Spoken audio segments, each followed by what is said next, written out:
Welcome to Coruzant Technologies, home of the Digital Executive Podcast. Welcome to the Digital Executive. Today's guest is Jesper Theill Eriksen. Jesper Theill Eriksen is the CEO of Templafy and one of the company's early investors and supervisory board chairman. He started his career as a lawyer, but soon moved into the telco industry in the land grab times where he was involved in bidding for mobile licenses and setting up greenfield operations around Europe. Later, Jesper was CEO and served on supervisory boards of telcos in various countries. Jesper now dedicates most of his time on the software-as-a-service startup scene as an investor, advisor, and board member. Well, good afternoon, Jesper. Welcome to the show. Good afternoon. Happy to be here. Awesome. Jesper, I appreciate you jumping on. And it's a Friday, so we're excited to be here and get on a podcast before the weekend. So this is amazing. So Jesper, we're going to jump into the questions. You've got quite the career as an advisor, board member, leader, and now you're the CEO of Templafy. Could you share with our audience the secret to your career growth and what inspires you? I don't know if there's any secret. I think what I've been doing, ever since I came out of university, is really focusing on the job at hand and trying to be as good as possible. And then opportunities just come along. And then again, focusing, doing your best. And then that's probably the way I stepped through my career and still trying to do. So no heavy career plan making, just focusing on where you are. Great. No, I appreciate the share on that. And again, hearing your story, your background helps others, especially those that we're trying to mentor and grow their careers as well in this field of technology. So thanks again. And Jesper, let's talk about how the experimental tech investment bubble has popped and any impact the pandemic has created around it. Anything you want to share on that?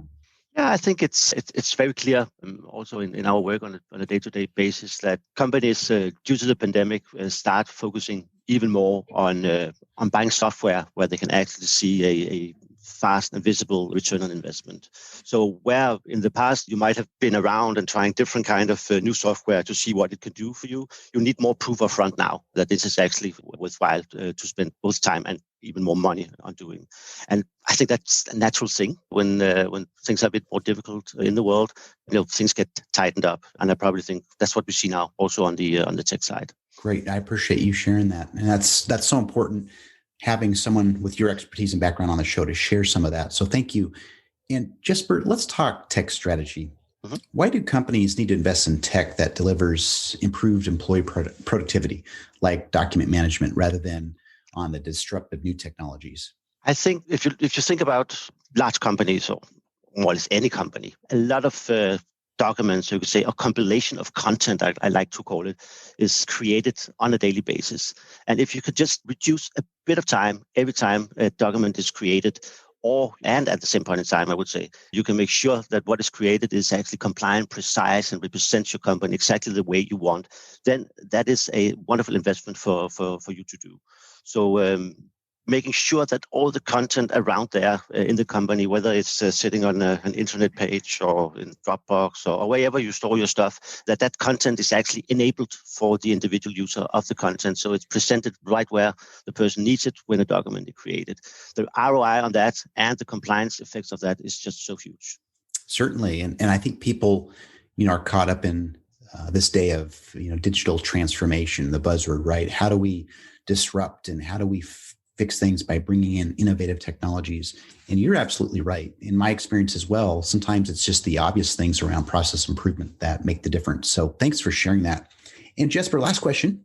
I'd just like to get your thoughts on why budgets won't be minimized following a recent study that showed global IT spending is on track to surpass $4 trillion this year, 2021. No, I think to me, that's not a surprise at all, because the fact that people might spend less on experimental technology doesn't mean that they will spend less on technology, because, we've talked about digital transformation for years now, but it's still continuing. And there's so much more to do. And the companies who are able to get all the way the fastest will be the ones who will be the winners. And of course, it will take investments to get there. But as long as you invest every time based on a visible ROI, there's no reason to stop investing. And there's no reason not to invest more, because it will go trickle it right down to the bottom line of the businesses. Great. I appreciate that. Your insights on that particular question. So I really do appreciate that.